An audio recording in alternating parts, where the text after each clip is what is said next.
So then let's talk about L. L is for leveraged operations. So let's just say we did turn up the volume all the way on our attraction system, AKA our easy button marketing, which is what that is. And we've got, okay, blow the roof off. Like, let's bring in all the customers. Then your next bottleneck that will arise, if it hasn't already, is just literally the admin, the operations, the like nuts and bolts of your business. That stuff has to be streamlined.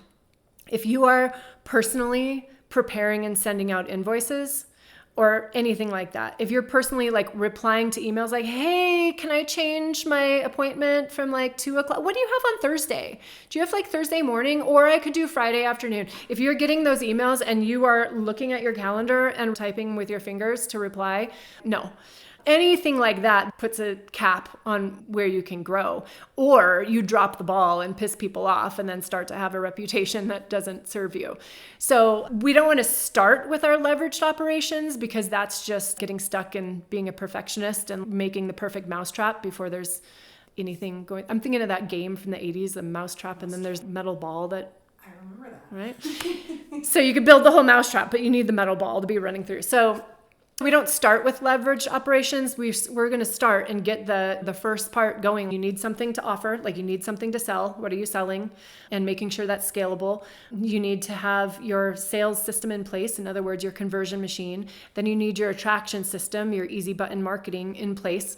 And then, okay, let's automate those operations. For me, I use technology for that. Like now and in the era of AI, everything is possible. I worked with a startup company where what we did was help companies streamline their operations, define their SOPs, and make sure it's passing to this person, that person, to this technology, to that technology, and all of that. And that's great. And it's so much easier now. So much easier. So you just really with that, you need to define what the process is. How do you want it to work? What's the best, most streamlined, easy way for it to work? And then plug in the right technology. Done. Leveraged operations.